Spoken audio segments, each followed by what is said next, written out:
Welcome to this week's episode of Listen to Your Coaches. I'm your coach, Mike Wilkins, here with Coach Will Morrill. This week, we're going to recap some things that happened this weekend. Current recording time, we're Monday afternoon.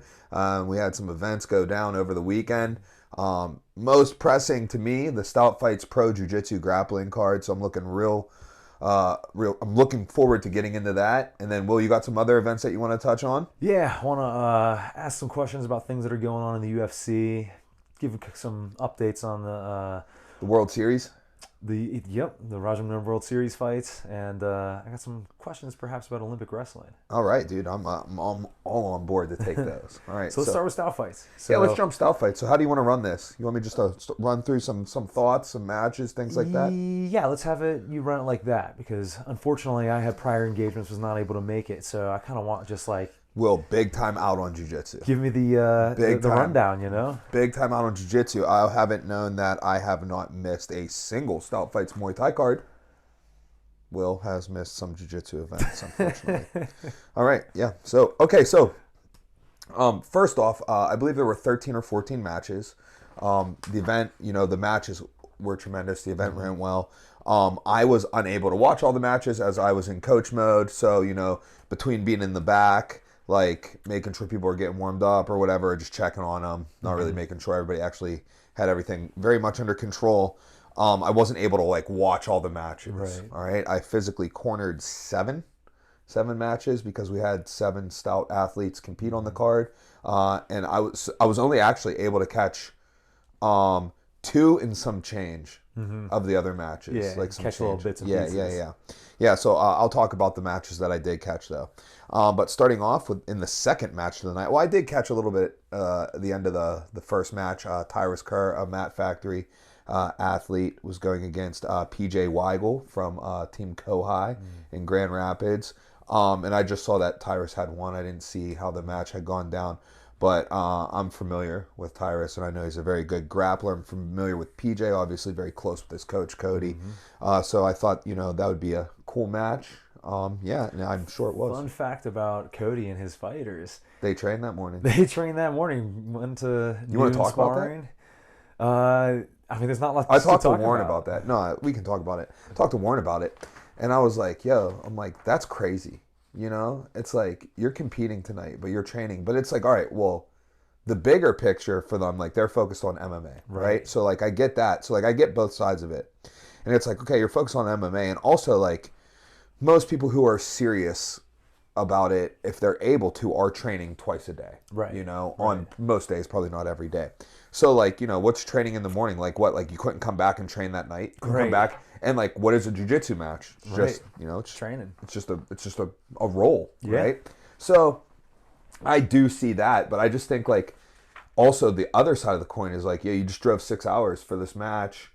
Like, what if you got hurt at practice, right? And then couldn't do the match? But then at the same time, it's like you're driving 6 hours for one match. You might as well get some work in. Yeah.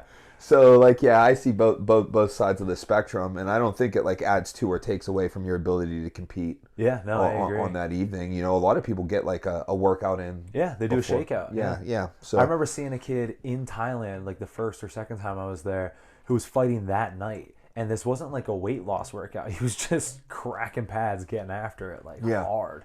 And I was like, dude, this doesn't even look like a shakeout. Like you're just training. And like the attitude is just like, you train every day. Why wouldn't I train on fight days? Like, yeah. Well, I don't know. Okay. Well, there's that. All right. So first match that I'm fully on board for in the corner of the first stout athlete of the night, Erica Amoroso, newly appointed to the Sisterhood. Right, so she trains primarily out of the Zealy school, but she makes her way down to the Strip District and has even visited the Monroeville school as of late. There was one night where it was right before Brittany got her surgery, her ACL surgery. Brittany was teaching a boxing class at 6 o'clock, and I had Claire teaching the fundamental jiu-jitsu class. Right, and I was like, Erica, you got to come on Wednesday to Monroeville, and she's like, oh, I'll see you. I was like, it's the Sisterhood, because so what the Sisterhood is it's Brittany and Claire, right? So like, they're kind of like, they're killers, right? But they're kind of like currently they're my 2 top female competitors, right? And it's like, all right, well, like, how do you just get to like claim that, right? Like, how I'm like, oh, I'm their coach or whatever. Well, they just train with me a lot, right? And so since they train with me a lot, you know, they get a little probably more attention than like, someone, if I'm only seeing you, if I only see you 2 days a week, but I'm with someone else 5 days a week, well, then they get three times more attention, right? Like, I'm seeing them more, so I see more about their games, and I'm able to be a little bit more involved in that. And there was like a practice down in the strip one day. I was teaching an advanced class, and afterwards, I got a roll in with Erica, and I was like impressed, and I was like, she's pretty good, and then I cornered her in a jiu-jitsu tournament, and she did really well, and I was like, okay, yeah, I was like, she's pretty good. And so then I got Brittany and Claire, and I was like, hey, you should like start training with her. Like, you know what I mean? Like, let's add to this. So she's newly into the sisterhood, and she had her super fight debut, and she won via ref's decision in a really good match. It was also her blue belt debut. She just got her blue belt. We had our most recent belt promotions just in June. She wasn't able to attend due to a new job, but I caught her the Monday after. Slap that blue belt on her. You know what I'm saying? We discussed on the pod. We did discuss on the pod. Now, real quick, were these EBI rules? So, okay. All right. Yeah, you know what? We're going to take a break. We'll jump back in on Erica's match. But, like, the rule set. Decision, so the rule set's kind of important. Yeah, so let's discuss the rule set. So, this is a unique rule set. It's a Stout Fights like original. We have currently our own rule set. Warren Stout put it together, and the rule sets at Stout Fights have changed over the times as we're trying to like figure out like a cool, unique, but yet effective rule set for the super fight environment. Because what you run into in like the super fight environment is, first off, is like for some reason people want it to be sub only, right? They don't. Right, yeah, they don't. I think that if we ran some points if we ran just regular matches, I think it would be super exciting. Yeah. Right? Because like every guard pass, you're like freaking out. Every sweep, it's like a freak out. Like we're now takedowns. We're now the only thing that's really getting like high crowd action is near submissions and submissions. Right? Like, but it does take maybe a little bit more. I don't know. I just think I really am into like you know what I mean? Like, what if wrestling was just pins? You know? So you didn't get excited that someone got a takedown. You didn't get excited that someone escaped off of bottom. You didn't get excited about a reversal, right? You only got excited whenever someone was on their back. You know? So it takes a lot away from it, I think. But nevertheless, so we're in this sub-only rule set. And it's a 6-minute regulation period. And after that regulation period... It is sub-only? It's sub-only. Oh, okay. It's a 6-minute regulation period. And after that regulation period, you go to an overtime. All right. When you go to overtime, you are committed to doing 2 overtimes. Okay. All right. Because the overtimes then become EBI-esque. All right. Okay. So an EBI overtime, just to give some people an example, I would have choice to start on Will's back in back control, or to start in like a pseudo armbar position from like spiderweb, which you can just look that up if you don't know what spiderweb is. And it's like a near armbar position, right? And we can start there, and then a timer goes, and like, let's say Will escapes in 24 seconds. Well, now he gets his offensive, and I have to escape faster, all right? Now, if he submits me, it's obviously over. Now, let's say on the first round, I took his back, and I just strangled Will out, all right? Well, if I strangled him in, I don't know, 32 seconds, well, then when he's on my back, or he takes his, he could choose spiderweb as well, he has to submit me faster, right? So it's whoever gets the faster submission wins.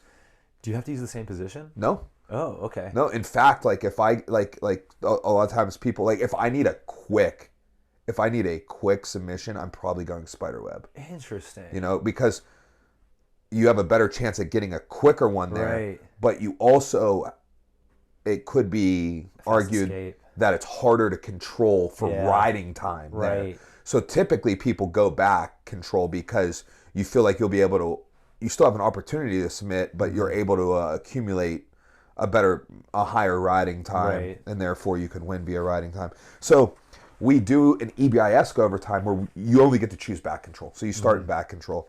but it's a 1 minute period, and it's just a full 1 minute period. You go until submission or 1 minute, meaning that if you escape back control, time doesn't stop, and it's like, oh, you've got 24 seconds of ride time. No, you do the whole, like someone escapes, and you just keep going. You just keep going like it's still a sub-only match, and each person gets a start and back control. Okay. So, for example, if you submit me in 48 seconds, then I have to submit you before then when it's my turn offensively. Gotcha. Regardless of like what positions we're in. So you sub me in 30 seconds and you're just on my back and you get that rear naked choke. Right. But you escape and then I take you down and then I get a guillotine or whatever. Yeah. That still counts? Yeah, it still counts.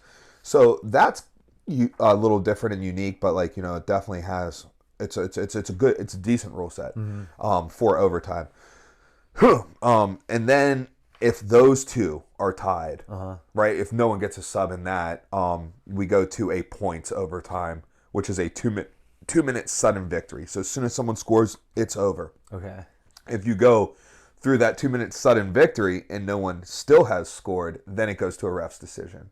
So you're looking at a 10-minute match. And so the criteria, I assume, is like being aggressive, looking for subs. So the criteria isn't really outlined. It's just kind of like, first off, maybe it could be better outlined, but like, you know, like that kind of comes into play at maybe more higher level events, right? It's kind of just like, hey, there's a black belt ref in your match, and like, you know, like it's almost like no one was arguing any ref's decisions. It's like, this person just like, you know, they did better. Yeah, you know what I mean? So, for example, bringing it back to Erica's match, right? She won by ref's decision, all right? Now, why did she get this ref's decision? I believe it was because she got a takedown in regulation, right? Which is unscored points because it's sub only, but she had a nice ankle pick, and she had top turtle twice, all right? So like getting near the back. Whereas, you know, her opponent's offense, from my best recollection, in overtime, she stuffed one of Erica's shots and was able to take top position there. But that is not a score. It's not a takedown, right? Technically, that's Erica's guard pull, right? And then she had some like near passing opportunities there, but I think like Erica's action edged out her opponent. Although, I mean, like anything that goes to a ref's decision was a very competitive match. Right, for sure. You know, and then they went 10 minutes. 6 minutes regulation, 1 minute overtime, 1 minute overtime, and then the 2 minute overtime. So they did a 10-minute match in their blue belt, right? So that a normal blue belt match is 6 minutes. Now, hold on. In that last 2 minute overtime, what score? So can you pull? You can pull. You can sit. You can pull. And that's not negative points? Yeah, it's not negative points. Okay, but takedown score? Takedown, sweep, pass, back take, mount, knee on belly. Anything like... So it's like IBJJF scoring. We use IBJJF scoring for that.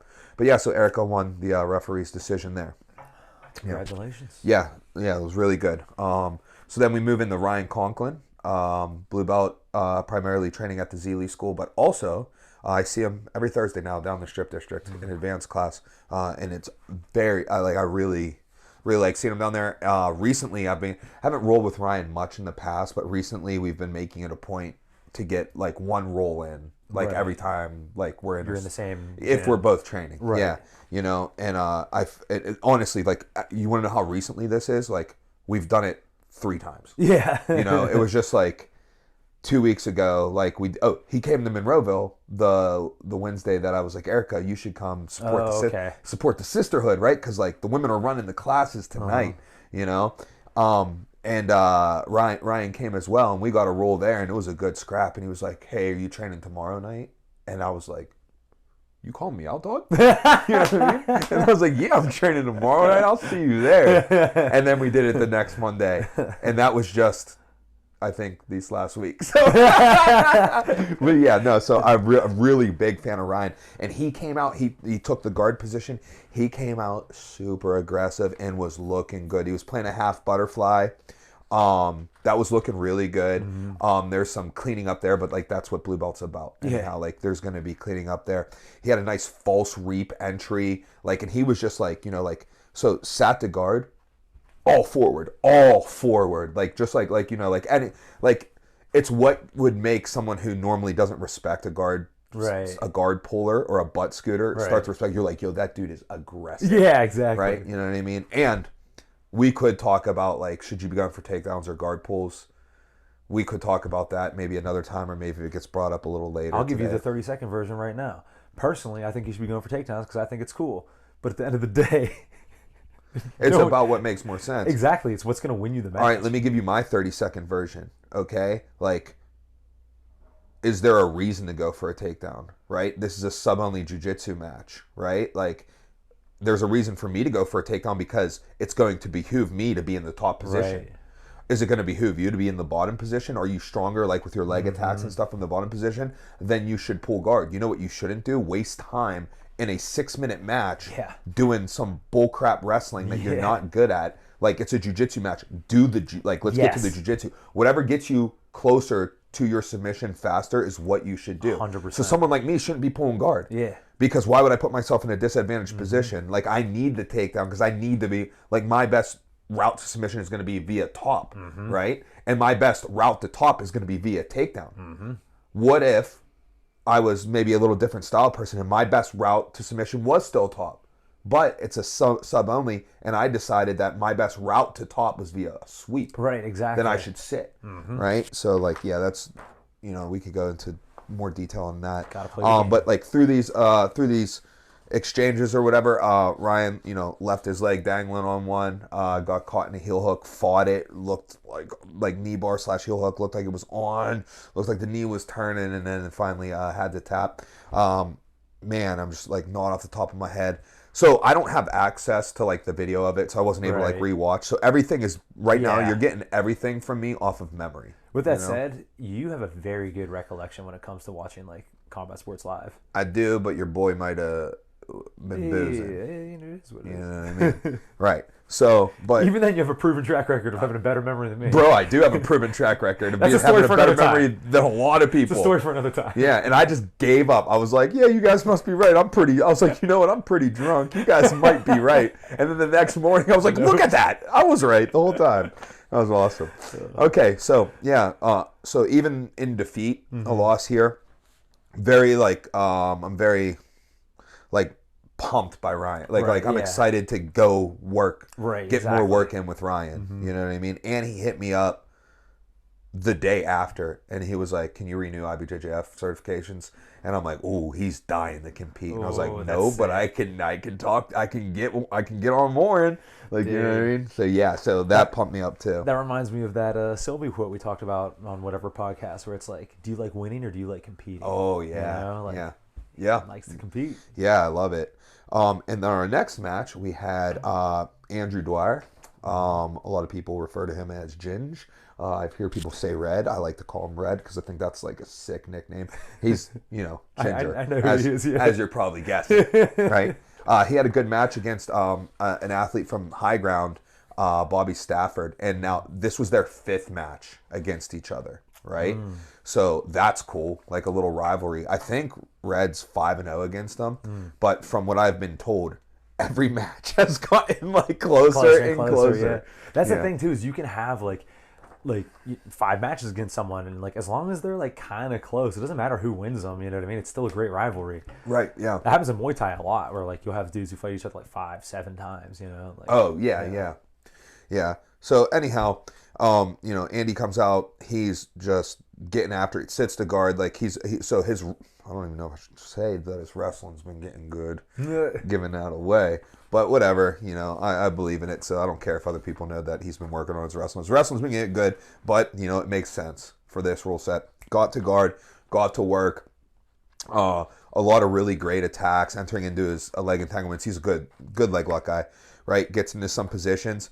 He gets, inside Senkaku position, cross Ashi, and, like, misses out on a leg lock, rolls through, dude passes his guard, and he's just like laying there like weirdly, right? And in this corner, he's normally pretty aggressive too. Yeah, he's pretty aggressive, and he was on it. He was on fire, right? Like just like going for it, like, you know what I mean? Like putting on an entertaining match. And in this corner, it's me, Warren, and Alex. All right, and like Red starts like doing weird stuff, right? Like laying there weird, right?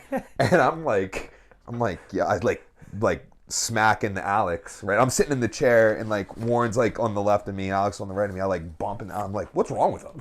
And he goes, I don't know. And I was like, you think his knees hurt and stuff? And he was like, his knee might have got hurt in there. So like, we're just talking. We spent like 30 seconds like, I think he's hurt, right? And like, Alex is real good friends with him, right? So I can sense concern from Alex. And I'm like, yeah, whatever. You just got to suck it up, right? You know what I mean? So we like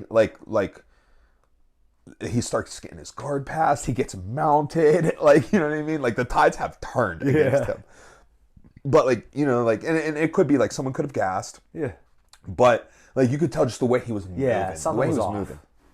So I'm like, all right, dude, he's got to survive and he's got to win this in overtime, right? So like, we're doing like messaging, like trying to say it without saying it. Yeah, exactly. Like just survive. Yeah, you know, we'll deal with this later, like type of thing, without letting his opponent know. Yeah. Right. So whatever, we get to overtime and it's like, okay, dude, defense first. I tell him like, all right, well, he knows the deal about like some strat, right? And I was like, dude, you have to win this in these back control overtimes, because if it goes to the points overtime, you're at a huge disadvantage. You're back where you were here. Yeah. I was like, so you have to win it here. So he's on defense first, and it's like, dude, I'm like, in my head, I'm like, dude, just survive the minute. Right. You survive the minute, and then you have to submit in the minute, right? He doesn't survive the minute, unfortunately. He gets rear naked strangled. At like he makes it like 54 seconds, right? So you got some time. Yeah, so like 6 seconds away from like surviving or whatever. So now he's got to get this strangle in like 54 seconds. Starting from the back, you know, he's gonna have trouble controlling the core with the Oh, right after regulation, I was like knee. Yeah. I was like, yeah, and I was like, all right. So he's gonna have trouble controlling the core. So he's down the 8 ball, but the boy got it done. Yeah, like a dog. Dude, we were just so fired up, like right before he went, like we were like, right? So he goes out there. He can't maintain his hooks well, but he just like a dog on a bone, like straight across the face. Like, I love it. Boom! I see it pop like low chin and stuff. His opponent like rolls like towards belly down, but he can't keep him belly down because his knee, right? So his opponent's able to come to the knees, and dude, he's hanging off the top, right? And he just big boy squeeze, bang! Held on with the squeeze through the face. Yeah. Dude, and he ended up getting the win. So he got the win, and I'm talking to him after. So he's got some like really cool life changes coming up, right? To where he's gonna be off the mats for a little bit of time, anyhow, right? So I was like, bro, as long as your knee doesn't require like surgery or whatever, I'm happy you got hurt. Because like you had the opportunity to have to overcome this adversity, right? Like dig deep, like that's a moment that changes you. Yeah, you know what I mean. So as long as it doesn't require like surgery, like you were going to be chilling for a bit anyhow. You know what I mean? Who cares? Like screw your knee. Yeah, you know what I mean? Yeah. So I haven't spoken to him, so I don't know how bad his knees hurt. But like, you know, if it was just like a pop, like MCL or LCL or something, he's just gonna hit recovery, come back ready to rock, and he was gonna have some time off the mats anyhow. So it's just like, you know, it just adds to the lore, right? And like it adds to, you know, just like it's a life experience, right? Like, you know what I mean? No, so, those are important. Yeah, it's very important, and it just like, you know, just it changes like you as a competitor, like when you overcome adversity. So yeah, that was a really great match. Oh, dude, this next match, probably the, in the running for the most exciting match of the night. All right, so we had Ryan Shorts versus. Hold on, before we go any further, I didn't realize until the Instagram things came out that his name was Ryan Shorts. Because everyone at the gym calls him Ryan Pants. That's his Instagram name, is Ryan Pants. Well, I didn't know any of these things. And I remember one time, like, it didn't sound real to me. Like, I was like, oh, they just call him Ryan Pants because, like, it's, like, funny or whatever. And I didn't realize it was a reference to shorts. And one time, James Padmore was talking about him. And he was like, you know, Ryan, like, shorts. And I was like, or pants. And I was like, is that, like, actually his name? He's like, oh, I don't know. I think so. That's what everyone calls him. Oh no! And he was like freaked out that he's calling him the wrong name. And then I was like, I mean, if that's what everyone calls him, I'm sure his name's Ryan. What is it? Shorts Pants? Yeah, it's Ryan Shorts. But dude, that's such a hilarious like. It's not even a nickname. It's just like an alternate name. Yeah, dude, it is. Now that I so think sick. about it, it's even more funny now. Dude, Yeah. I mean, I'm glad that you're also amused by it, because when I saw that, I thought it was hilarious. Dude, very funny. But what was not funny was how freaking cool his match was. So, had probably one of the most exciting matches. He was going against Kyle O'Hare. Are you aware who he is? Why do I know that name? He's fought on the Stout Fights Muay Thai a few times. He's like a 4-0 Muay Thai fighter. Yeah. Yep. Right? Young kid. He's super young. I think he's like 19 maybe or something like that. But yeah, a really exciting match. Ryan threatening a lot of passes, looking for like front head chokes and stuff, which is kind of like what he's known for. He's got like some good like neck attacks and stuff. Wasn't able to secure any passes, but like near. And like the thing with their match is they never stopped. Right. Like, you know what I mean? Like it was like just all action all the time, all action all the time. Yeah, so there's almost like not that much to say because too much was happening. I can't be like, yeah, so tornado. Then oh yeah, and then they went out of bounds and this and that, and then like spun 400 times and like tried like Kyle tried like, you know, like 8 triangles and Ryan pulled out and he tried like 14 Darces and like Kyle rolled out, like, you know what I mean? Like right. there's just like a million things happen. So they go to the 1 minute back control overtimes. Ryan goes defense first, survives the minute, you know, escapes the back, ends up on top, like going for attacks and stuff a little bit to finish off that minute. And then when it was his turn on back control, was able to sink the strangle, get the win.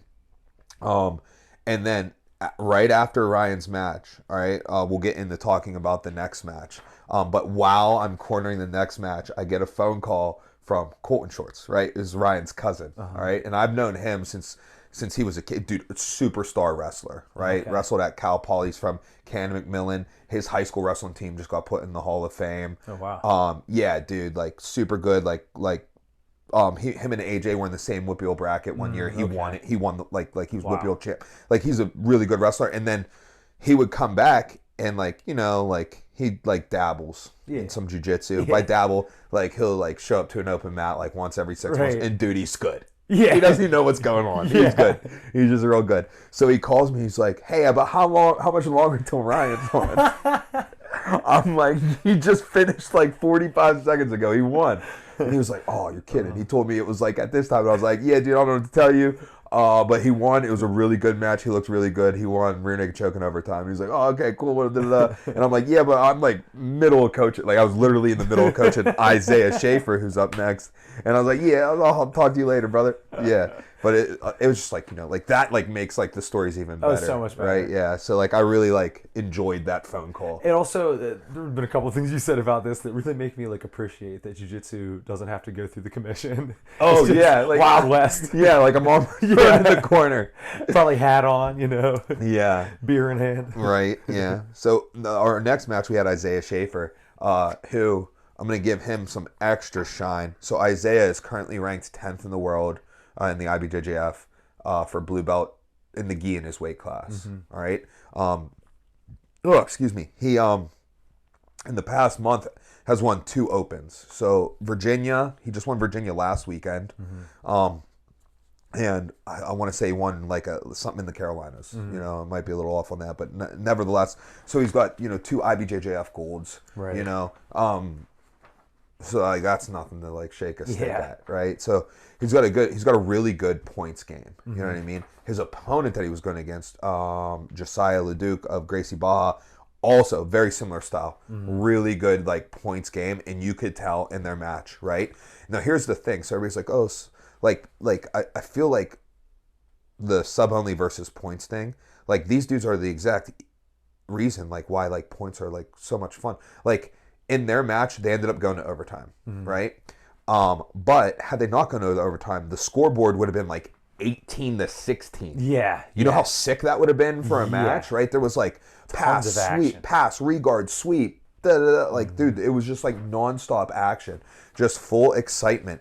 And then so they ended up going to the overtimes. Neither of them got the submission in the overtimes. They went to the point sudden victory. And Josiah was able to get a guard pass on Isaiah, so he won in the sudden victory overtime by 3-0 score. for the guard pass. But super exciting match. You know, and Isaiah's like a competitor. Isaiah, I don't have the stats on him right now, but I know for a fact he has over 200 matches. So he did over 100 matches at weight. He keeps all his stats, every match, right? He's like, okay, I won 18-0 this match. Okay, I have a 66% submission rate. Okay, That's he's so got sick. everything every single match, right? He's like super into it, and I'm super into that. Yeah. And he just competes all the time, but he's finally like stepping up to like bigger tournaments, and it's tougher to compete in the bigger because there's a lot of travel costs associated with it, right? Like he's like, yeah, I'm sleeping driving like down there. He's like, I'm sleeping in my car, like grinder type stuff, like, you know what I mean? That's like so just sick. Like getting after it. But yeah, you know, he had a good match. Came up a little short, but no big deal. You know what I mean? All right, now I'm going to talk about the first non-Stout PGH match. All right. My mainest man, Lucas Jones of the Mat Factory. This kid, he has been talked about on the podcast before. Dude, he's one of my favorite people. I love being around him. You know, I like to get to train with him. I get to train with him here and there and stuff. He's just a real fun kid, and we had a really good time at Worlds in Vegas on the blackjack table. That's where we bonded the most. But then we also do jiu-jitsu, so that's chill. Dude, he just looks awesome like he always does. He's just like, dude, he's just good. But he's like tough as nails. He's just like, you know, like he's the kind of kid like you just want to punch him a lot though. You know, it's just like every time I see him, I'm just like, yeah, I just like would love to strangle you unconscious. And then like, he's the kind of dude who also like almost never taps. You know what I mean? Type of thing. And I like just like murder you. You know what I mean? But dude, he's very, very good. And he was playing some bottom guard. He was going bottom half. He brought his leg around, forced the cross ashi, brought the leg across to the inside. I'm just picturing it in my head. And then inside heel hook, right? Just like an absolute, like, just like he forced it upon it. Yeah. Like, just like a forceful, like aggressive, like leg entanglement force. Like it's like the jujitsu like ish version of wrestling, right? There wasn't like, you know, I'm not saying it wasn't slick or anything, but it was like, this is happening. Yeah. Right? Like, it was like putting his will upon it. It was aggressive. Yes. It was like, there was that aggressiveness to it. So, you know, that's another good win by Lucas, who he's got tons of wins. The kid competes all the time, too. Yeah, he's a beast. Yeah, you see him on, like, he's everywhere competing all the time. So, shout out to Lucas for that one. All right, we're back on Stout Athlete. Colin O'Hanlon, right? So, an instructor at Stout PGH. Teaching in Bridgeville and in the Strip. So Colin making his brown belt debut. Colin been involved with Stout Fights like in some capacity for every time, right? Like at the very least he's running the timer, right? Like, you know what I mean? Doing some like table like judging, reffing and stuff like that. He also, for the last Stout Fights, he put out some really good info afterwards, like percentages of like what submissions, like graphs and charts, breakdowns. So that was really cool. So finally making his Stout Fights debut and his brown belt debut. He was going against a very accredited brown belt, Cam Sullivan from, I know he trains at Immortal with them out in Ohio. I also think he's like a 10th Planet Newark guy, from what I heard. And I was talking to Lucas, who, you know, is obviously familiar with those guys, and I believe he medaled at Brown Belt Worlds. Oh wow! Just in December, from Lucas Seabird's recollection. So like a very tough competitor. You know, they go out there. Both of them, it looks pretty apparent that they're going to want to attack legs. Although they did wrestle, they like exchanged some foot sweeps. I can't quite remember how it got to the ground, but they start getting in leg entanglements, and Cam just like found his way to his lock and was able to submit Colin. But, you know, that's typically how Colin starts his, like, time at a belt level, right? Like he gets his belt, right? He starts competing, and he you know, just like the natural progression of it, right? You come in, like, bottom tier and works his way up, right? So, you know, now he's competed at, you know, white through brown now. So it's just the beginning of his brown belt time. So look forward to really cool things from him moving forward. All right, now to the only other non-Stout match that I got a real good look at. So Ron Snee versus Chance Grillo. So I actually was going to ask you about this fight because let's run it. I saw on Instagram, look at me calling jiu-jitsu matches fights. I saw Lucas Siebert left a comment on the Stout Fights post about this particular matchup, saying that was the highlight of the night. Bro, so that's why I was like, Ryan's match was like super exciting, right? And I was like, that's why I was like maybe second, like because this match was also super exciting. So they're just getting it, right? It's like back and forth. I can't really recall like regulation like all that clearly, Right. like because of the overtime. The overtime was so memorable, that it's like, what happened before that, Right? Yeah, right? exactly. Like it was like such like a big like fireworks splash. So they're in this grind. They go to the overtimes for the back control starts. No one gets the sub, right? So they're in the points period. Oh no, now I'm kind of blanking on like how this went down. So they're in the points period, and I don't know if like Ron was like about to get a takedown or something. How did it go down? Oh my gosh, there's highlights of it online. But whatever, so he jumps his back, right? He jumps on his back in the points period overtime, but doesn't get the back control points because his ankles are crossed. And under IBJJF, you have to unseparate. Yeah. But it didn't matter. He like just like got the rear naked strangle, got the submission, dramatic fashion, like triple overtime, That's so sudden sick. victory period. Yeah, but it was like a super competitive match back and forth the whole time from my recollection. But yeah, the transition to that, I just remember like Isaac posted it on his story afterwards, and I was like, dude, I'm so glad you caught that. That was like the best, like one of the best like exchanges of the night. Yeah, so like that was really exciting, and I've seen Ron compete since the young belts, like right, like white belt. I saw him compete at white belt. He used to do like back then he would do like our in-house tournaments, like that are meant for like white belts and blue belts and stuff. So I've been seeing him compete for a long time, and I just saw like his like progression, and he's always been super exciting. That's you know so what I mean? sick. Yeah, I remember even like when he was a purple belt, like trying to like we would do like some purple belt brackets sometime for an in-house tournament, and I'd be like him, and this kid Devin. They would always have like really sick matches.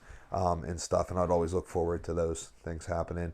But yeah, Chance Grillo, like, it takes two to tango. Oh yeah, you know what I mean? You don't have an exciting matchup without two dudes who are awesome. Yeah. So like, I thought like his jiu-jitsu looked like really awesome. Since I have such a high opinion on Ron Snee, if you're able to hang with him like in those exchanges, then I have a high opinion of you as well.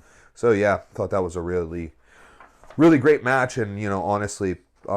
Most people gave it match of the night, and I think I would as well. Then we had our main event, Stout PGH athlete Alex Hudick, who just like, is a rising star. Like kind of like we always knew Alex had like tremendous talent, but it was like, all right, like it's like where's he lacking, right? And it's like getting comfortable in competition, like showing his potential in competition, right? Which he still hasn't. He's shown flashes of it, but he still hasn't shown his full potential. Like if you roll with him in practice, you're like, dude, like how do you lose? You know what I mean? Hold on, something about rolling with him, which I haven't done in quite some time because obviously my neck issues. But when you roll with Alex, not only is he like really really good, like he looks strong, but like he's absurdly strong. Bro, he does like his actual strength versus how he looks weak compared to how strong he is. Yeah. It's crazy how strong. It doesn't even make sense. And like, it's like hydraulic press. That's how I refer to it. I'm like, if he's pushing his arm, it might not snap out there, but it just goes and it is going to wherever it needs to go. And nothing's going to stop it. Yeah. But he has recently really been upping his like competition by just getting out there and doing it, right?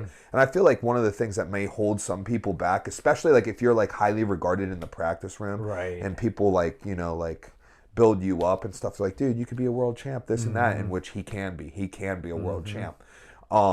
That puts a lot of pressure on you, and it might make you like not compete as well, and then failure in competition can lead you to not wanting to like to like hesitating on doing that.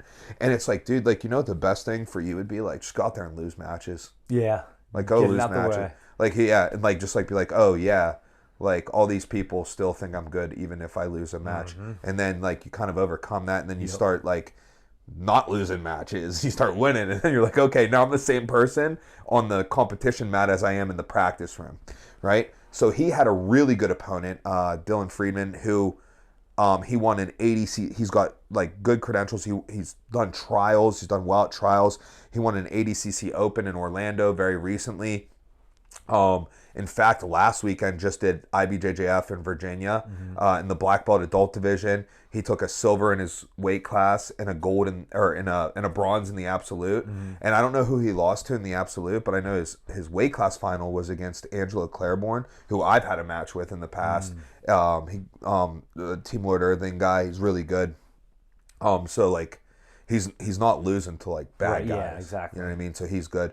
So they go out there, they're wrestling some exchanges for a little bit, and our game plan was we were going to wrestle with them, try to get, you know, some of our wrestling off, but we're here to do jiu-jitsu. So we had like a minute timer set, and I was like, if nothing meaningful is happening, like you're going to pull after a minute, right? So like 1 minute in, not with a minute left. No, a minute in. Yeah, Gotcha. you want time to like do jiu-jitsu. Right, yeah, exactly. Like we're here to do jiu-jitsu. That's why I was a little confused. To win jiu-jitsu. Yeah. So the minute goes, and I'm like, let me give him another 30 seconds. So I give him another 30 seconds. I'm like, all right, pull. So he pulls. They play like kind of like more of a half guard position, a little bit knee shield. Alex on bottom. He's getting his 2-on-1s. He's attacking at the head, throwing his leg over and stuff. Finally, they get into a little leg entanglement. Alex has a really unique way of looking. So everybody who like gets to certain positions, like some of us, like we look at it differently. Yeah. Right? Yeah. And last Monday at practice, I was rolling with Alex, and he had this like toe hold on me that he used to like enter into a certain position to get the leg lock, right? And he explained afterwards to me and Warren how he thinks about toe holds, right? And it was like the most proud I was of him. Yeah. Because I was like, okay, you're thinking about jiu-jitsu differently now. Yeah, he has an independent subsystem. Dude, yes. That's so cool. Yeah, it's super cool.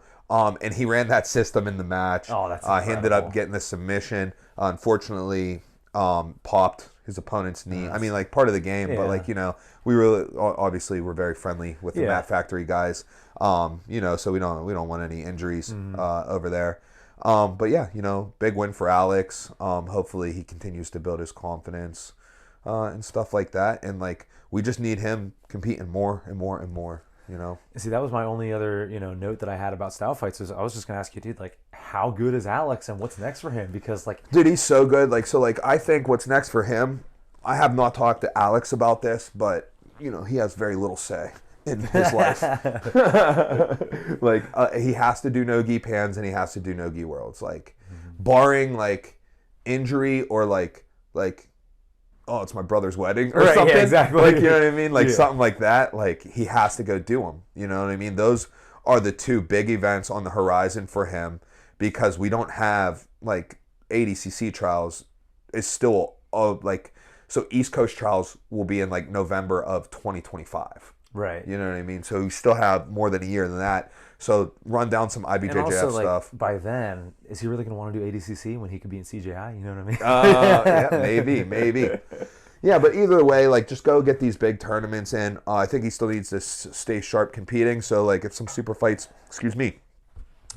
pop up that, you know, like make sense. Or even just, like, going and doing some of, like, you know, like maybe like some grappling industries, AGFs, right? Like stuff like that, like, you know, just wherever he can get. So, some IBJJF opens, just mat time. Yeah, like we just need to get competition in where we can, but the focus should be on no-gi pans, which will be in Fort Worth, Texas. I believe that's the first week of November. I believe it's November 1st through the 3rd, and then no-gi worlds, which is traditionally the second weekend of December. It usually is like. If it, like the 7th through the 11th, type of deal. You know what I mean? So that would be the focus for him that I'm going to advise him on. Dude, that's very exciting. So if Alex watches this before we get to talk about it, he'll find out his competition plans from the LTYC podcast. Right on. Yeah. Well, dude, that's very exciting. I'm fired up to I see do want to just say a few more things about Stout Fights. Oh, for sure. So we did talk about the rule set already. But something else I want to talk about is resets and mat size. All right. Oh, interesting. Okay, so in the 9 matches that I spoke about, right, there were only 2 resets in the entire thing, meaning 2 times where you go out of bounds and have to reset in the middle. That's twice in 9 matches, which anybody who follows the sport knows that's crazy. Normally, there's more than twice in a match. I mean, dude, just imagine like whatever the last one grappling match was. It was in a ring. Like they reset constantly. Right. Yeah. So like it goes to be like, all right. So like mat surfaces and stuff like that. So at Stout Fights, I'm the guy who does the mats. Like I like choose was like, hey, this is the mat size we're gonna use. Based on the mats that I have available to me and how I think I can make it look like, cool. So I do a black border with a gray inset. And when it's all said and done, the mat is 8 meters by 8 meters, right? Because the mat blocks, they come in 2 by 1 meter blocks. So it's 8 meters by 8 meters, which is like a large mat, you know? So that's like for, like us Americans, 26 and a quarter feet. So 26 feet, close. 3 inches. Yeah. 26 feet, 3 inches by 26 feet, 3 inches, which is rather large for a jiu-jitsu mat. Like, so if you're going to put that in comparison to some other stuff, so your typical local tournament is running a 5 by 5, right? 5 meter by 5 meter, which is a total of 269 square foot square that you're competing in. Our square foot, we have a 690 square foot square. Right, so we're 2.5 times bigger. Yeah. Right, our mass space. So you're not going out of bounds as much. Right. So the less that you need to reset, stop the action to reset, the better. Right. In addition to that, you could talk like, oh, ADCC, like there is no stopping. Well, there is still resetting. Like they eventually come back in, but they don't stop like in the action. But like, it's like athlete safety. Like that's actually one of the things I hate about ADCC is that you can continue off the mat and that they glorify that. Like I'm just not a fan of that. You made a great analogy to this when we talked about it before, how it's like 90s UFC level, where it's like they're like celebrating the like no rules, and trying to make it like seem hardcore, and it's like at the cost of what? At the cost of like not being legitimate, really. Yeah. And I agree with you. I think that's a dumb idea. Yeah. So there's that. So like and the other thing I don't like is like staged mats. Yeah. So because like you always fall off, right? So we went out of bounds twice. Those would be 2 times people fell off the mat, right? So, I think that's really cool. Like it goes to show like what like a good competition size mat can be, and like you're never gonna have it perfect, but like 2 resets in 9 matches, dude, that's pretty sick on keeping the action in, right? And then you don't have to do it at the expense of like having it in a cage. Yes. Right. Because that changes the sport completely. Changes the sport completely with the vertical barrier, and I just like I'm just not a fan of it. I just don't like it. I'm just not a fan of it. I like it, but it's not in my mind pure. You know what I mean? I'm not worried about it being pure. I don't like to watch it in the cage. I don't like I just don't like it in the cage, right? Like I like it on open mat. I think it's more visually appealing on open mat than in the cage. I'm so excited to see the CJI and see how that works out. In the pit. Yeah. So I'm or the alley. I'm excited about that as well. I want to see. I bet you it's going to look awesome on camera. Yeah. But I wonder what it's like in the crowd. Right, for spectators. Because it's like down there. Exactly. Right. So it's like I wonder how that works out. Where that's the good thing of the cage is an elevated surface that you don't fall off the edges. Dude, all right, hold on. This reminds me, I believe they don't do this anymore for commission reason. It doesn't really matter. But do you know how, so Lonnie has high rollers, right? Yeah. For a little while, Joe Schilling. Smokers. Hit smokers, right? When Zach went and competed there, it was on a raised platform. And if you've ever seen Zach fight, he's heavy in the clinch and lots of sweeps, right? Like if you fight Zach, you're gonna fall down a couple times. Yeah. Dude, Zach was just tossing this kid, and like halfway through the second round, the ref was like, "Hey man, no more sweeps." He just like changed the rules. And he's like, "This isn't safe." And again, like that just goes to show you having a raised surface isn't always best. No, it's not best. Yeah. But yeah, so that's Stout Fights in a nutshell. It's everything I wanted to get through. Dude, I'm so fired up because like these are people I see all the time. Yeah. You know what I mean? And like, even I haven't trained jiu-jitsu in like quite some time, but like just I get to see them on the mat. Speaking of seeing these people, just this morning at morning practice, we had our main event, Alex Hudick, there training this morning. We had some good rounds this morning. And then also Ryan Shorts was there training this morning. That's so right? Sick. Fresh off, like, competed Saturday, training, like, and not being like, oh, I'm going to go a little late. I asked Alex, I was like, yo, how do you feel? I mean, his match, it was like 3 minutes, 4 minutes long, right? And he was like, I'm actually surprised, like, how sore. I'm like, it's just that competition. Yeah. Like, it's different. Like, you do, it doesn't matter how easy or hard the Exactly. match is, like, the competition, like, hits your body. For sure. Yeah, but, you know, right back in the training, you know? That's so sick. And, like, I'm just excited to see where these guys go. You Yeah. know? Oh, very Me excited. too.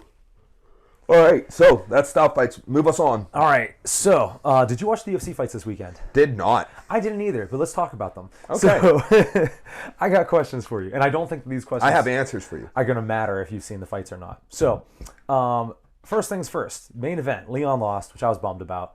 I'm pumped. Oh, dude, I love Leon. I love Bilal. I like Bilal, which I don't understand. Like why is he hated so much? Is because he's boring, or I don't know. I don't find him boring. yeah, I don't know. I don't follow like the MMA like fandom enough to like know why people hate him so much. But so did you hear Leon's excuse for why he lost? And I don't want to frame this as an excuse, but a reason he gave. Because they were fighting at 5 a.m. Yeah. Oh, really? That was a guess. Yeah, no, he said that the timing was first weird thing I'm for going him. to say, dude, legit excuse. Legit excuse, dude. That's a legit, like, so here goes one thing I saw that they upped the bonuses, and then Dana was like, Oh, we're going to get to that. okay, all right, I'll leave it go then. Oh, but do you have anything about the time? Yeah, and I'm like, oh, he's like, no one fought like they wanted the extra money, and I'm like, dude, it's 5 a.m. Yeah. Right? Like, this is not good for them. Yeah. Like, you want them at their peak performance, like, they need to fight at, like, regular times. Yeah. And dude, also, okay, so why do they do it at that time? It's so that the pay-per-view is like normal time for the U.S. But you know what? I don't like that time anyways, because you and I fall asleep during pay-per-views. Dude, that's what I'm saying. Just like split the difference, dude. Do it 3 hours earlier. Just have it wherever it is at whatever normal time is for them, and then we'll just catch up when we catch up. Dude, you know what we do every Sunday in the fall? We watch football during the day. Yeah, dude. You don't think I could watch a UFC pay-per-view during the day? You know how sick it would be? So what's the time difference? I want to say like 6 hours, something like that. 6 hours?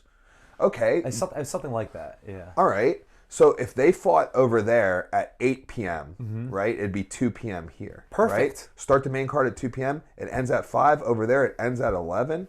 Like, Doesn't get much better than that. Yeah, dude. Or you can even push it back a little bit, right? Because, like, realistically, they could be fighting at, like, midnight wherever they are. Right, yeah. Right? Like, that's, like, main event time. Even that sucks. Yeah, I agree. Right? Like, but that's, like, main event acceptable. Exactly. You know? And then over here, it's 6 p.m. Yeah, perfect. Like, that's fine. And so the other thing is like, I feel like they made this card like for the Brits, right? It's got Leon, it's got Aspinall, it's got Patty, Meatball Molly, right? Like we got all like the big British stars, right? And they're doing it in England. Yeah. And then they just screw them on the time. It's like, dude, so I saw like videos of like people sleeping in the crowd. Yeah. They just like weren't able yeah, to. of course. Like, how could you not? You know what I Yeah. mean? And like, so the other thing is they do that for every card. Like it's off for them. You can't give them one card that's on. You know what I mean? Like my like cousin or cousin-in-law, I don't know, whatever. Shout out Josh. I'll see you in a couple weeks. All right, Josh. He like went to the card, and I was. Oh, he was there. He was there, and Was he like, it sucked? I haven't hit him about that yet, but this kid wakes up at like 3 a.m. to watch like regular, UFC cards. I'm like, you can't just give the Brits one? Like, come on, dude. That, I don't know. Yeah, they should have given that one because I didn't even bother buying it. Well, dude, you know what? I'm glad you said that because I hope Leon gets a rematch. I know he won't, but I love Leon. Anyways, so let's move. Well, no, not move on. So for Bilal, dude, is Shavkat next? Rachmanov? No. Who do you think they're gonna give him? Next. Maybe Shavkat, yeah. I feel like it should be because the UFC, I guess, doesn't really love Bilal because of his style. Shavkat has never been to a decision ever, and he's like real wrestling heavy. So like that's like the perfect thing for them. Yeah, but it's like, okay, now first off, like I hate that that's even a thing. It's who's next in line. Oh, dude, you're gonna hate some of these questions then. Yeah, go ahead. All right, so I do think Shavkat should probably be next, even though I love Leon, but neither here nor there. All right, do you think that they do Aspinall Jones next? No, they do Jones Stipe in November. Dude, that's so dumb.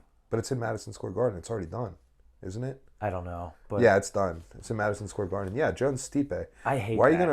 you gonna do Aspinall? Dude, so okay, Jones? Aspinall became the interim champ, right? Yeah, because Jones got hurt. Yeah, which makes sense. Now he just defended his interim championship. Yeah, you know, as soon as Jones and Stipe, as soon as round 1 starts, he loses it. Wait, Jones does? No, Aspinall will lose the interim belt immediately. Wait, what? Really? Well, the interim is in place of the champ until the champ can return. So now there's the champ's back, so the interim belt doesn't need to be.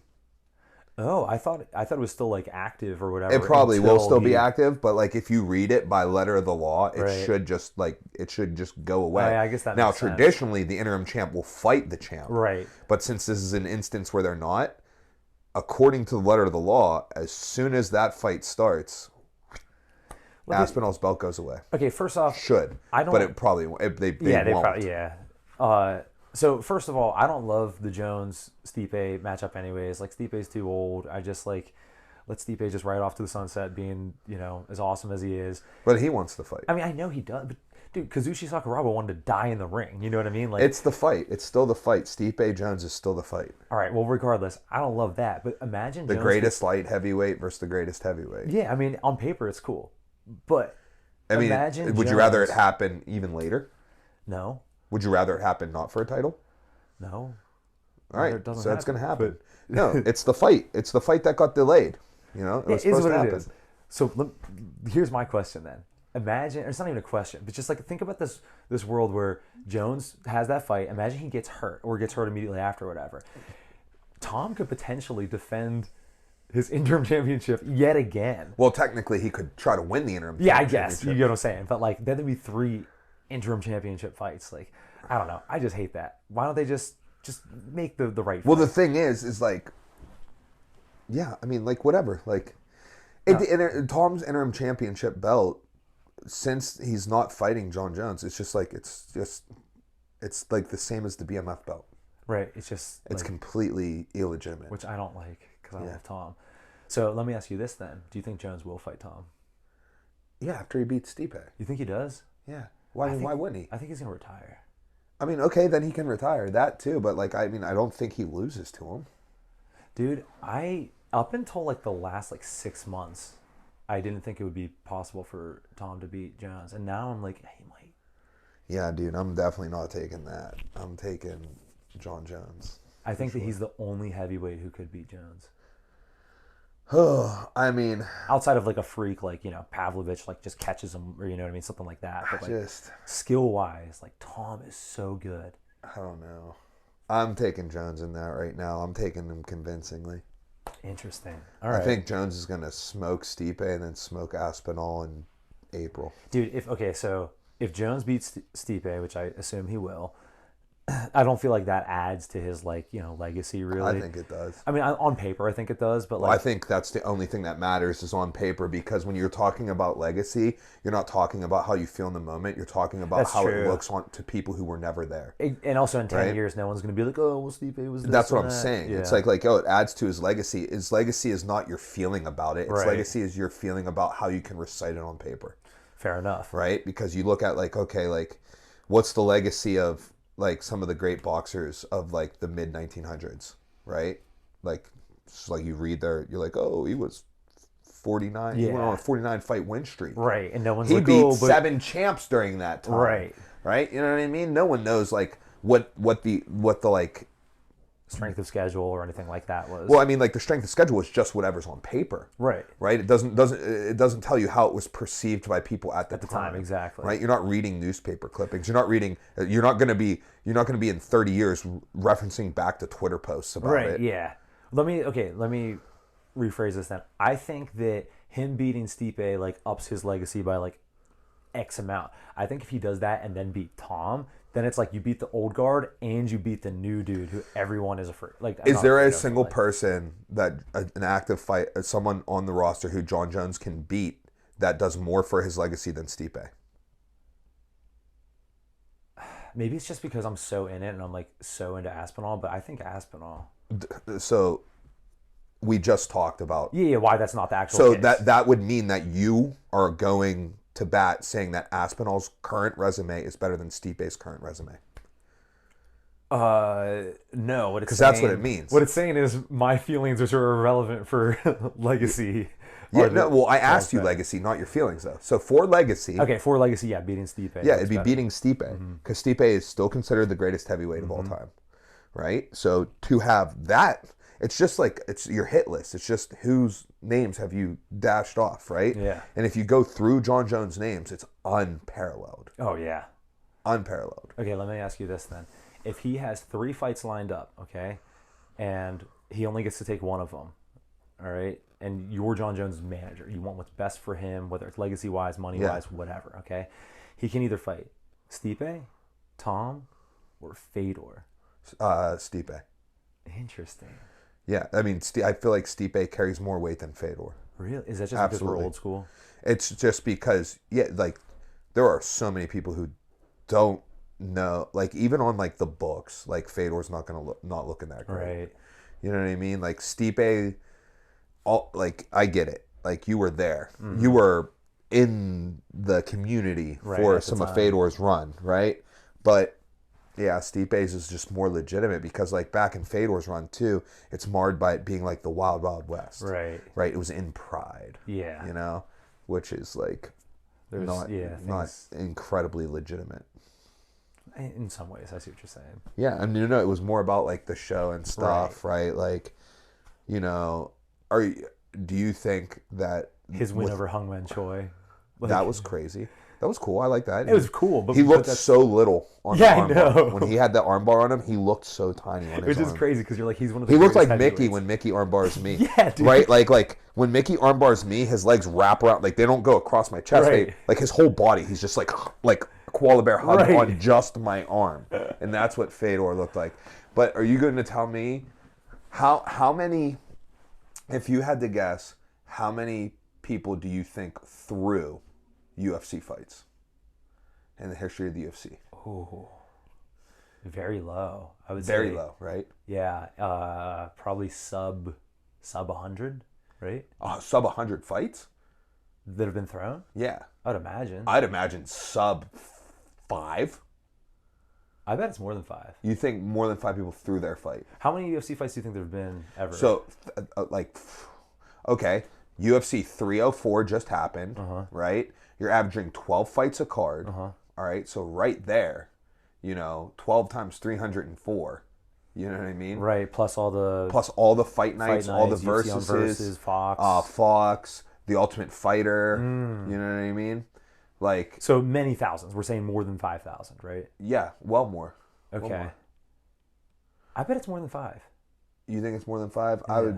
I'm gonna go less than 5, because, like, why? Like, what fights were worth throwing?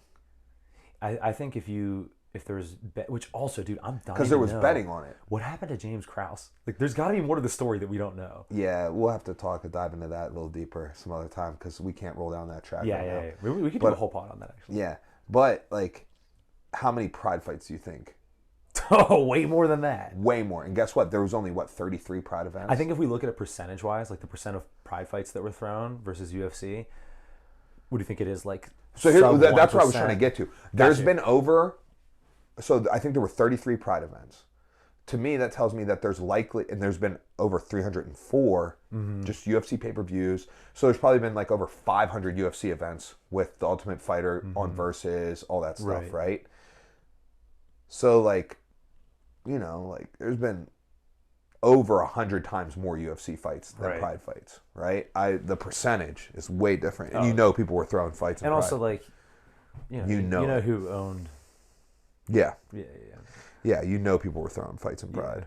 I would say that probably like 20% of Pride fights were 20. Like 20% were fake, rigged. That sounds crazy to me, but now I'm thinking about it. Think about it. 1 out of 5, bro. I could actually see that. 1 out of 5. There's probably only 330. There's probably only 330 fights in Pride. Like, they probably average 10 fights a card. Yeah. Right? 33 cards. So 330 fights. So fun. Right? So, like, bro, like, and that, that's not counting like Dream and Ryzen and all that stuff. Yeah, but yeah, you might be right about that. All right, at the risk of staying on this for too long, I got 2 more questions, 2.5. All right, is Patty's jiu-jitsu legit? Yeah. How legit? Black belt, like? Of course he's a black belt. Or competition black belt, like? Do you think that he would get smoked if he went to an ADCC trial? Yes, he would get smoked. Oh, okay. Okay, so he's above. He's like good black belt, but not quite competitive. At the level yet. what level? Like if he did like West Coast trials, could he win it? No. but could he? Would he just get smoked immediately? Is what I'm asking. No, I mean, like, there's He could win matches. he could win matches for sure, but like once you get to like the round of 16, quarterfinals for sure, he's getting smoked. Got you. Okay. Yeah, which is like, That's an incredible level of jiu-jitsu. dude, he's got to split. Yeah, dude, he's got to split his time with all different levels of martial arts in the jiu-jitsu for MMA. And the weight cutting.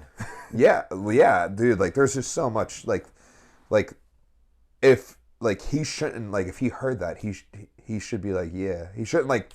Oh, he might be proud about that. Yeah, that's what I'm saying. He might like while in his competitive mind, he might be like, well, I can do it. I'm like, yeah, okay, I get that, but being realistic, like that's a compliment to you. Yeah, you know what I mean. That's these dudes are specializing it, right? Like Patty Pimlet versus William Tackett. Yeah, he's getting smoked. Well, Patty versus either Rotolo, smoked. Well, that's why I asked you, is he black belt level? Because if you were like, not yeah, quite, I think the misconception is like, what is black belt level? Like, first off, like I'm black belt, right? Like he might be able to beat me. In a straight up jiu-jitsu match, like I could see it. You know what I mean? Like, and I'm not like making the like quarters. You know what I mean? Right. If I made top 32, that's day 2. At like a trials, I'd be like pretty pumped. I'd brag about it. Yeah. We do a whole podcast about it. Well, dude, that's why that was my like barometer. Is like he's above black belt, but he's below like winning like ADCC trials. Yes. Like that tells me all I need to know. That means that he's like very top percent of MMA jiu-jitsu, like really good. Yeah. Yeah. That's interesting. Is there anyone in that division who you think has significantly better jiu-jitsu than him? Like, significantly better? Like Oliveira, maybe? I mean, better. Yeah, better jiu-jitsu than him. I wouldn't say significantly. Okay. Yeah, I'd say no one has significantly better. Interesting. Because that, in my mind, is like what matters in MMA. Like if you have significantly better jiu-jitsu than someone, Yeah. All right. That's interesting. I'm excited to see what happens. Yeah, I wouldn't say significant. I just feel like significantly is such like a... Here's what I mean by bagger. that. Okay, so like, my level of jiu-jitsu, right? Like I'm like an okay blue belt, right? Let's say I went and fought an MMA fight against a dude who was like a brown belt in jiu-jitsu, right? But had no other fight experience. Yeah. I'm dogging that dude. You know what I mean? Right? Now let's say I went and fought like one of the Rotolo brothers in jiu-jitsu or in MMA. Yeah. He's probably gonna beat me. Oh yeah. You know what I mean? Like unless I get lucky and just crack him, like I'm almost certainly gonna lose. You know what I mean? Because that's such a significant level. Right. You know what I'm saying? Yeah. So, that significance is not there. Interesting. Okay. All right. Did you hear about that guy? What's his name? Moikaev or whatever? Yeah. The flyweight. So I think they're dropping him because of all the extracurricular stuff. But you heard that the UFC was like because his wrestling heavy style. Yeah. No, I heard that. There's just like all these people who are like, like behind the scenes, like there's like.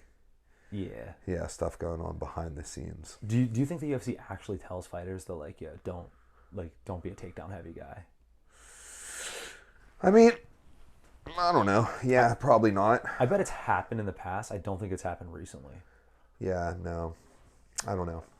No, speculation there. Okay, last thing. No more bonuses. What are your thoughts on that? No more bonuses? Or, sorry, not no more bonuses. No more raised bonuses. Yeah, there'll be raised bonuses. It was a heat of the moment thing to say. He said that women would never fight in the UFC. Like all types of stuff like that. And that's like fine. Like I do stuff like that too. Yeah. You know what I mean? Like, I'm not taking that serious. I think there'll be raised bonuses. I think it'll be a while. And why did this get raised bonuses anyhow? Yeah, it was a weird one to just be like raising bonuses for, right? Like normally it's for like a special occasion. Right. He'll raise bonuses for the Sphere. Ooh. He'll raise them for the Sphere. Interesting prediction. Yeah, they'll be raised. See, that's close enough. I could see him not doing it, but and then okay, last question about this. Do you think that he's gonna be like, you know what? I was never gonna do it again, but fuck it, 300,000 for the Sphere. Yeah. No, do you think that having $100,000 versus $50,000 bonus makes anyone fight any differently? No. Yeah, I agree. I think honestly, so what you're getting, what I would say the general public thinks that you're getting with a bonus is you're getting people who, what I'm imagining people think is people are going to fight harder. Right. Like try harder, like be more motivated. no, what they're actually trying to do with the bonus is getting people to fight more reckless. Yes. Right? They're not getting you to try to fight harder or win the fight or whatever. They're getting you to be more willing to lose. Expose yourself to more risk. Yeah. Yeah. Yeah. That's a really good way to say that. That's all I got about the UFC. Yeah, no, that's chill. I think there's just some interesting storylines coming out of there. My man Rich Water, brother, firing down. Let's dive into some spit me about some Rich Water before you hit me. You got some Olympic questions for me. I do. Okay, so we discussed the Rajamnern Super Welterweight That's tournament. right. The World Series, right? Yep. So that went down, I guess, last weekend, or it doesn't really matter. So Daniel Rodriguez beats Thananchai, right? Beat him again. They were like both like heavily, they were some of like the main guys favored to win. So the fact that Daniel Rodriguez got through that like already, and just when we were getting ready for this, I was watching like the first 2 rounds of it, and he looked really good. So he beats Thananchai. Your boy Rich Ritawada, he had a crazy KO in round 1. Did you see the clips of it? Mm-hmm. Dude, just 2 downstairs, 3 up top. Blank. Boom, put that guy out. So, dude, now Daniel Rodriguez is like, why are we even doing the rest of this tournament? Like, we know it's going to be me and Ritawada. Like, yeah, and dude, one of them's going to lose in the semis because he said that.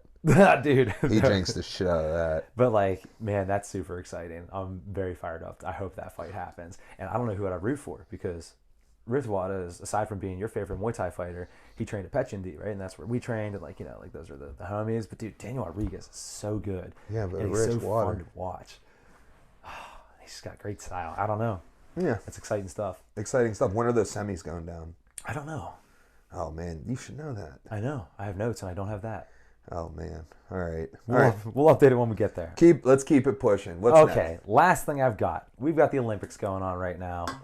Yes. There's only one Olympic sport that we really want to watch, right? That's wrestling. That's it, and that's brother. coming from a striker. You know what I mean? It. Like, I don't care about Olympic boxing, dude. Yeah, if it's on, great. But, like, wrestling. All right, so I've only got 2 questions, and only one is wrestling related. I lied, 3 questions. One, what should we be looking for in this Olympics? Oh, man. Well, you should be looking for a lot of things. I don't know. Like, just give me, like, what are the overall highlights? Like, are there any wrestlers that are like, oh, that guy you should be watching? Are there any, like, crazy storylines? Oh, this dude beat this guy, and now they're going, you know. No, just kind of regular Olympics. Just kind of regular Olympics. No, okay. So what we got is everybody watching this, probably from here. So what American fans are going to want to look out for is at 57 kilo, which is the lightest weight class, 125 pounds. Only 16 athletes make a bracket, right? So like you have to qualify your country for the Olympics. So not every country is being represented at the Olympics in wrestling, right? Like, you have to qualify, and it's a struggle to qualify. It's tough to qualify. The way you qualify quickly is you place top 5 at Worlds the year prior. You place top 2 in your Continental, and then there's a last chance qualifier where the top 3 go. And that makes up the 16 athletes in the bracket. 74 kilos, which is 163 pounds. They will actually have 18 because they will have an Olympic refugee. They do like a thing for that. And then they're putting in... So there's a guy from Belarus, Kady Magomedov, who was originally ruled that he could not compete due to the Russia. war. Yeah. Oh, war, not Russia. Well, he's Belarusian. He's not Russian. I know, Belarus. but I'm saying, like, did they like just kind of lump that together? Lump that together. Okay. So now he's able to compete. They rolled that, like, we were wrong. Right. But a lot of, like, the premier Russians are out, which I would like to touch on that. And but it's not because of the steroids, right? No, it's because of the war. But at 57 kilo, there will be 4 Americans in the bracket. One representing the United States, Spencer Lee. Okay. But there's Roman Bravo Young. A lot of you know him, 2-time national champion for Penn State University. From Arizona. He'll be representing Mexico in the Olympics. We have Darian Cruz, a former NCAA champ for Lehigh University, born and raised in the Lehigh Valley, went to Bethlehem Catholic. He'll be representing Puerto Rico. And then we have Stevan Micic, who is the returning world champion. He won Worlds last year. He represents Serbia. But he, born and raised in Indiana, went to college at Michigan and stuff. But he's heavily, Stefan Micic, right? Like you can tell by the name, heavily Serbian.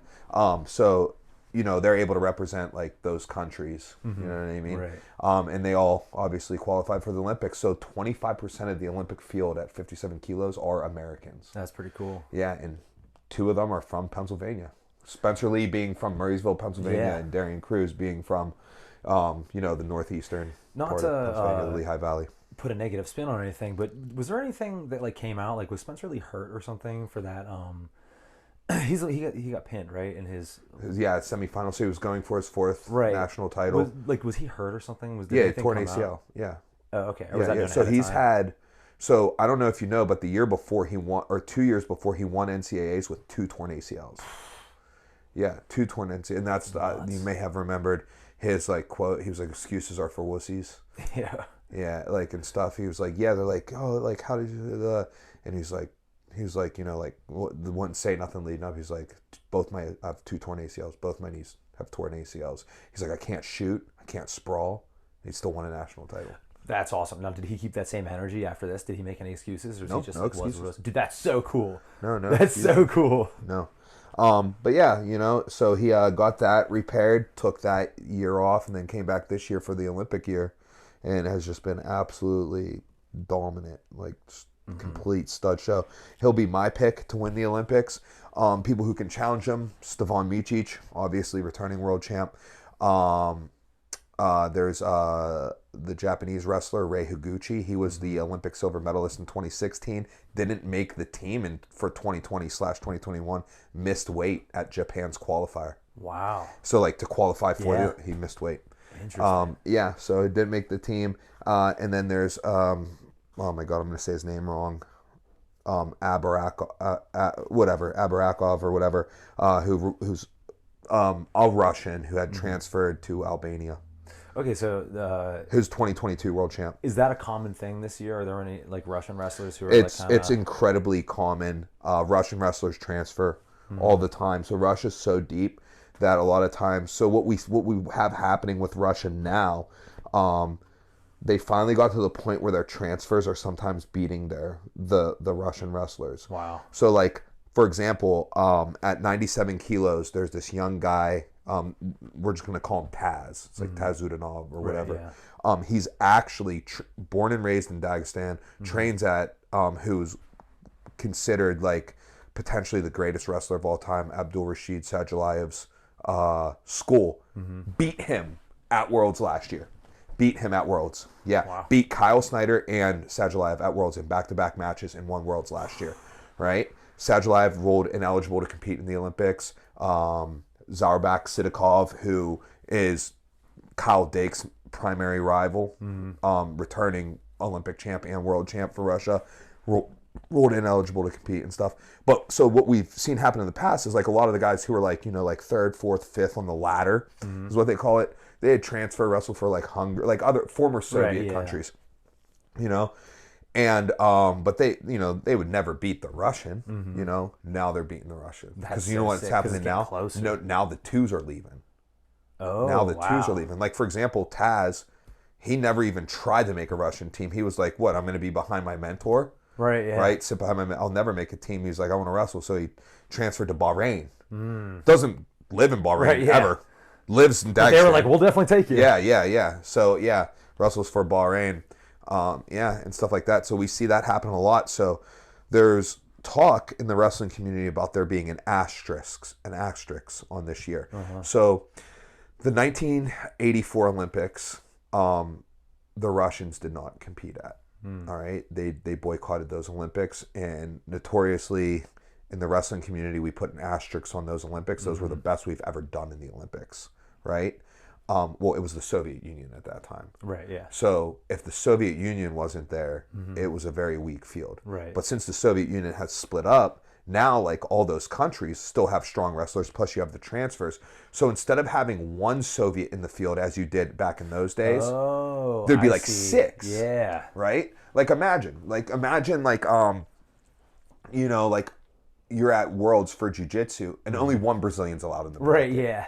Right? So like They do their own tournament, right, to determine which Brazilian can be the representative, and therefore it eliminates like 8 dudes who would have whooped your ass. Yeah, you know what I mean? Exactly. So, but now all those dudes are in it. So, like, Worlds and Olympics are harder to win now because all these dudes are in it, and like, there's not that big of a disparity between like 1 through 8. Yeah. You know. So, yeah, we see that. So in '84, there's this asterisk. We like dominated. Like, I don't exactly know the stats, but we had like an ungodly amount of gold medals and stuff. Like, it was like crazy. Yeah. But there was no Soviets there at all because they boycotted. Right. And in 1980, it was in Moscow, and we boycotted. We didn't go. Right. So like, there's these asterisks on those years. So now that the IOC decided that, you know, Russia was not, you know, eligible this year. Yeah, or like certain, they decided certain athletes, right? Oh, so it's not just Russia as a whole. No. Like, for example, Russia's 65 kilo, their 143 pounder, was ruled eligible to compete. Yeah, but Russia was like, oh, you're not letting us in, we're not coming. No, you're not letting everybody in, we're not coming, right? So for the best Russian wrestlers, well, 3 specifically, one who's like arguably the greatest Russian wrestler of all time, was like working his way towards it, Sadulayev. Sidikov, who is just like next tier down. Right, yeah. Him, and then Ugoyev. They have 3. Okay, here goes how to look at it. In 2021, which was only 3 years ago, at the Tokyo Olympics, Ugoyev, Olympic champ. Sidikov, Olympic champ. Sadulayev, Olympic champ. All 3 of them not allowed. Right. All 3 of them still ranked Yeah. number 1. Well, not Ugoyev. Ugoyev took 5th at Worlds, but like, Right, yeah, regardless. they're nip and tuck there. Yeah. But like, all 3 of them still like prominent, super prominent. They're like, nope, because of the war, right? And then there's another one, the Fonov, who, you know, a little less decorated, but same deal. So then Russia was like, we're out of here. You know Now, what I mean? are there more of like those guys who are then going to represent other countries because they just want to wrestle? Or Well, no, you can't transfer in that time frame. Gotcha. Okay, you can't that's transfer in what that I time was frame. wondering. If No, actually, Sidikov is incredibly unique, and you should get familiar with him. He now is in the United States. He's going to fight MMA. That's so sick. Yeah. You know, he was spotted training with Henry Cejudo. He was doing some camps in New Jersey at Rutgers and stuff, and he said that he's going to fight MMA. He's going to fight 145. Dude, that's incredible. Yeah. He's going to do some damage there. Yeah. He's going to, and his style of wrestling was like loose and flowy. Oh. Like, he's going to be super nice. And he's not that old. He's not that old. I think he's like 27. Oh, that's incredible. He's going to be so sick. Yeah. All right, has wins over Kyle Dake, Jordan Burroughs, like. Yeah. Oh, so he's that level. Yeah, he's that level. He won Worlds in 2018 and 2019. Won the Olympics in 2021. Obviously, 2020 was canceled. Then Russia was banned from the Worlds in 2022, and then he won the Worlds in 2023. So he's a 3-time world champ and a 1-time Olympic champ. But every time he was there, he won. The only times he didn't win it, it's because they weren't there. Yeah, they wasn't allowed. Yeah. That's so crazy. All right, I got 2 quick questions for you. One, what do you think about Muay Thai being an exhibition in the Olympics? It is? That's what I heard. I don't really think about it. I don't think Muay Thai works for an Olympic sport. Well, that was going to be... Just like I don't think MMA does. Well, that was going to be my follow-up Because question. you have to bastardize it, right? Exactly. You have to, like, what are those levels at the TVAs? Right, where it's like A class through C class. Yeah, you have to put it in a certain class because the Olympics inherently have to be in tournament format. You know what I mean? And they have to happen within this time frame, you know? So that inherently, like a sport that accrues so much damage doesn't allow you to portray. That'd be like running the Rajam World Series in one night.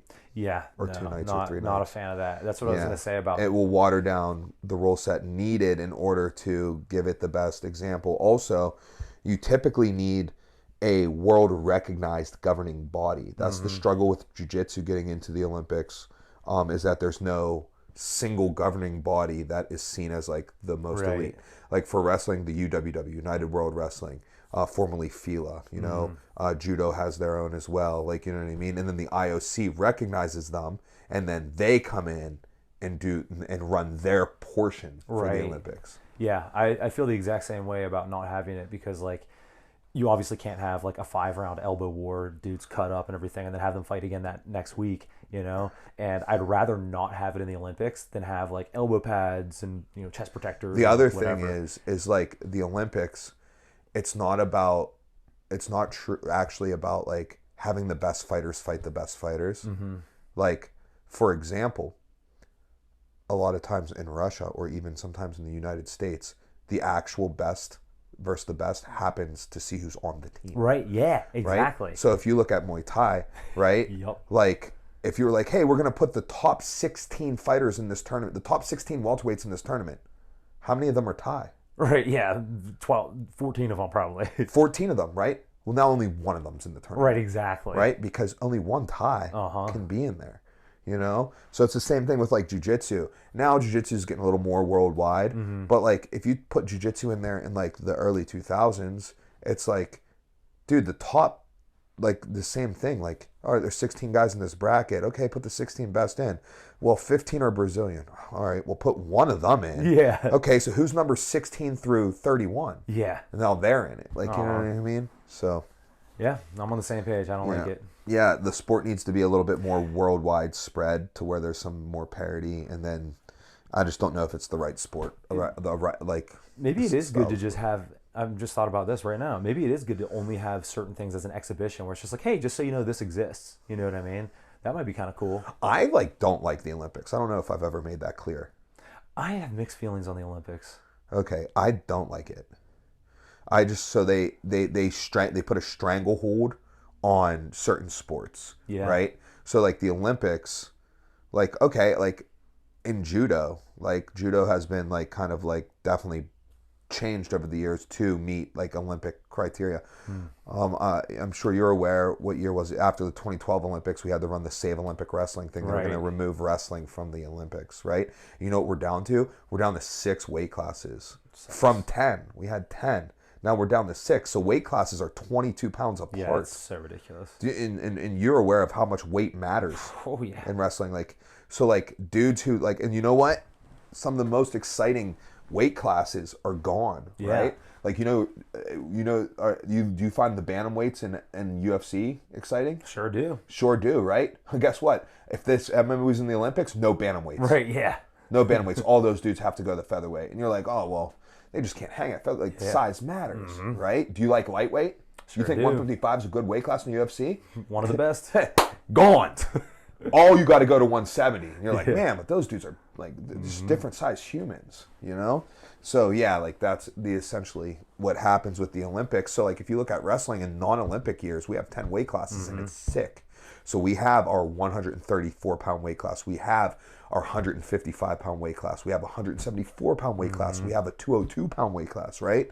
So we slot one in between each of the others.